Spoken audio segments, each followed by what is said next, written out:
Hello everyone, I am Bojo Lijauco and welcome to my channel.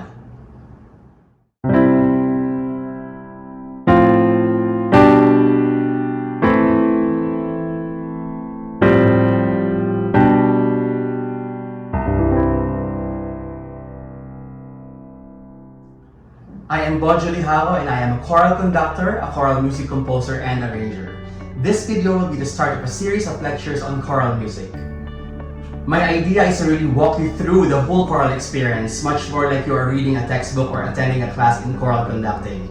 Whether you are a chorister or a conductor, a good overview of the choral art will be very beneficial. Also, with that said, I chose to do my lectures in the most practical approach, and that is talking about the actual experience of being in the choir.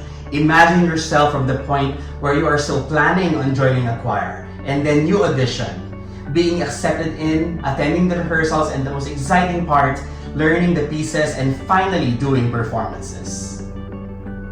And so, let me start this series by discussing a very important aspect of the choir success, and that is getting singers for your choir.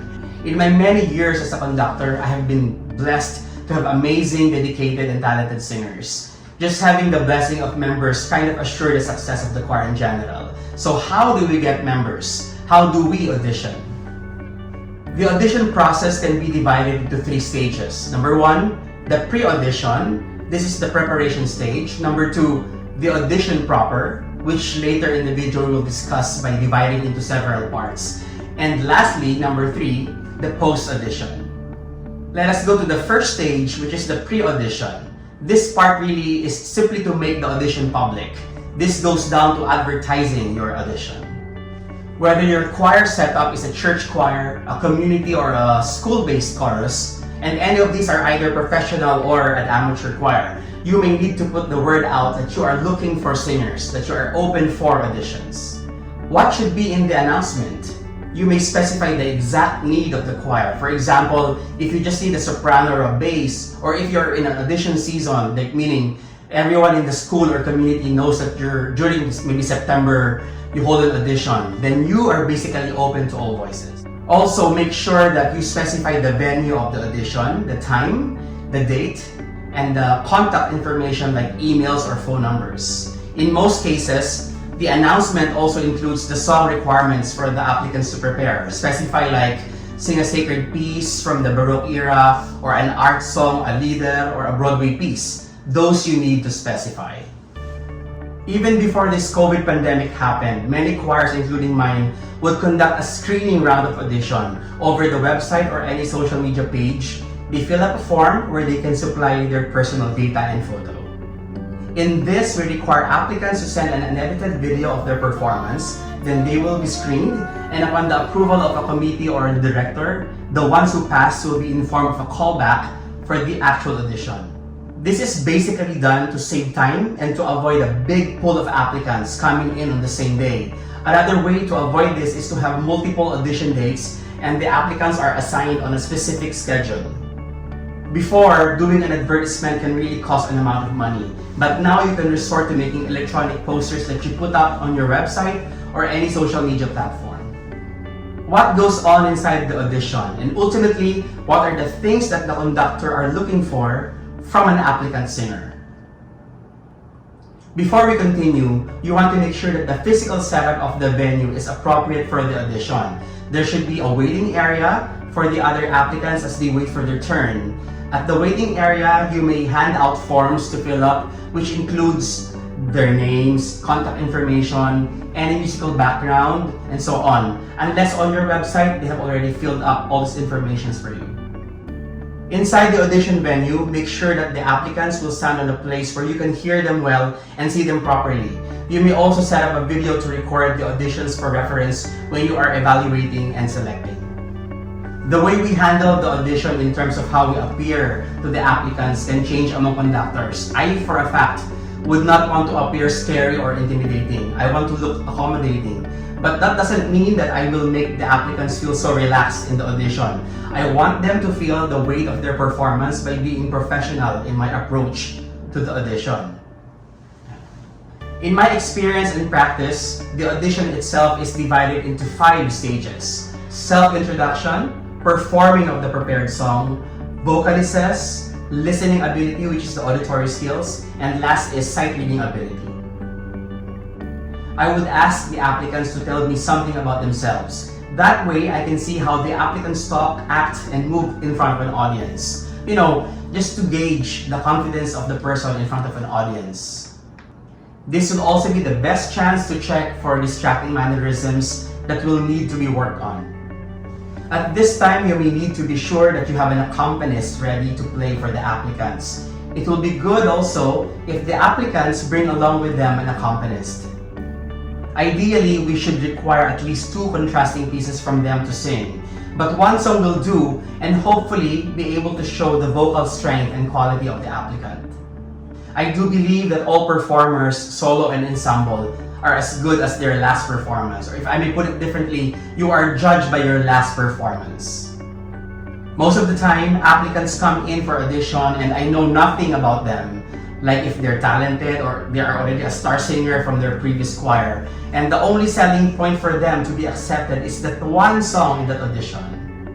So if you are an applicant, you may need to really do your best for the audition. Come prepared with your piece and your voice. I particularly look for good intonation. If they are consistent in the tonality, have they kept the song in the right key, and the basic question, if they are singing in tune. I also look for beautiful tones or a potentially awesome voice. You may also want to check the physical appearance while they sing. The mouth, the tongue, the jaw, the neck, the chest, the rib cage movement, just so you know if the vocal technique is good or not. After all, these physical manifestations determine a good vocal proficiency. Proper breathing and phrasing. Can the breath sustain the whole phrase? And with expression, are they cutting within the phrase, or worst, are they cutting at any syllable within a word? I only want to see if their facial and body movements display the emotions of the song they sing, and with their sound, show the emotions and message of the song. I don't really look for other things like projection or periodic interpretation, though it's a plus if they have those, because I believe this can eventually improve by being in the choir. At this point in the audition, I give some vocalization sequences that will tell me the timbre, the range, and the tessitura of the singer.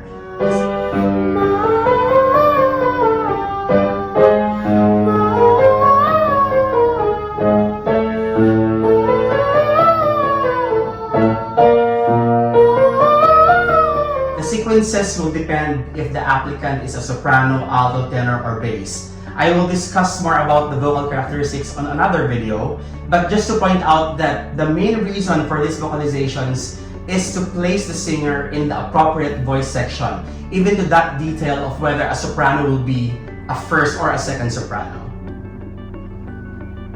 Before I go on to steps 4 and 5, let me squeeze a very important idea. Not everything that we are discussing about audition might be the case for church choirs. The membership of the church choir are commonly voluntary. This means that the choir is open for everybody.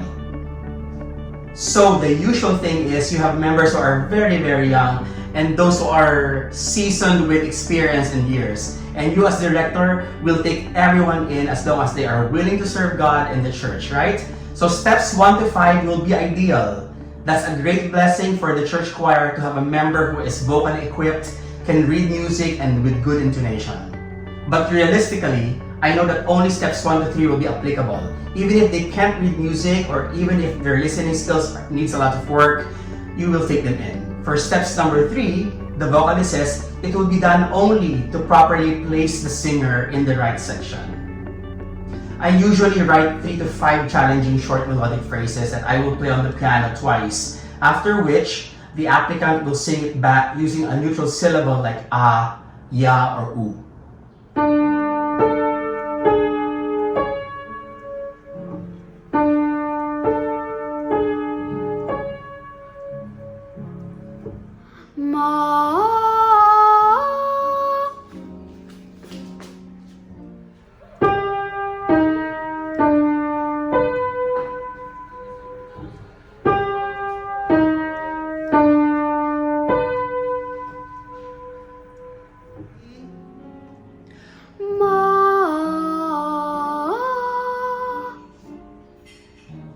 This is obviously to check for the ability to memorize or familiarize with a melody and the ability to match what was heard to what they will sing.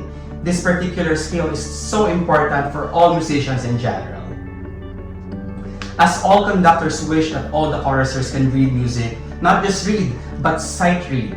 This might not be available from all the singers. Unless you are handling a professional choir or a competing choir, then the sight reading skill is a must. I have and had members who can't sight read, but their listening skill is so good that they can follow through singing the melody and memorizing it even faster than those who read music.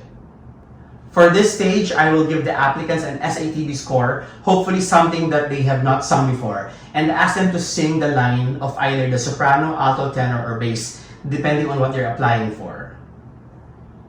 So that's it. Those are the 5 steps in the audition proper.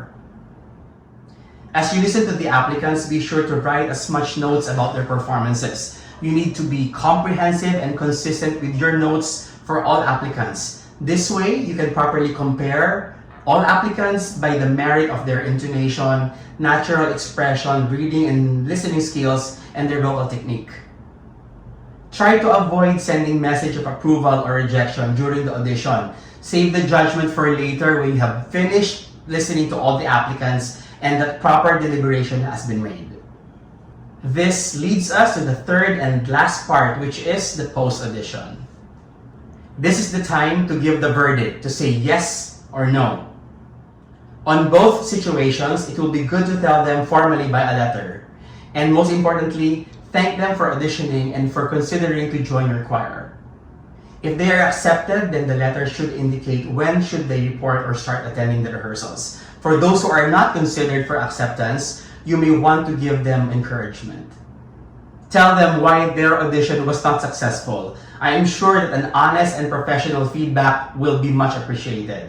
Their audition will even be a good way to learn about their strengths and weaknesses and things that needs to be improved. But I will also would like to say that a no should not be replaced by a not this time or not yet. 2 things might be the case. The applicant doesn't have what you are looking for, and giving a false assurance just to make them feel better is both unfair and unprofessional. A no should be a no. Unless you see them with a real potential to improve in the future, and if you really mean it, then say not yet, giving a hint that once they are more ready, they can audition again. Once the list of accepted applicants is finalized, they will all be called for a meeting. They will be informed of the schedule of rehearsals, the demands of the choir, and the expectations concerning commitment. Most probably, the new members might already have an idea of these things even before they auditioned. They must have researched about your choir prior to the audition, but the meeting is there to reiterate whatever they already know. So that's it. Hopefully, I was able to give a thorough idea of the audition process.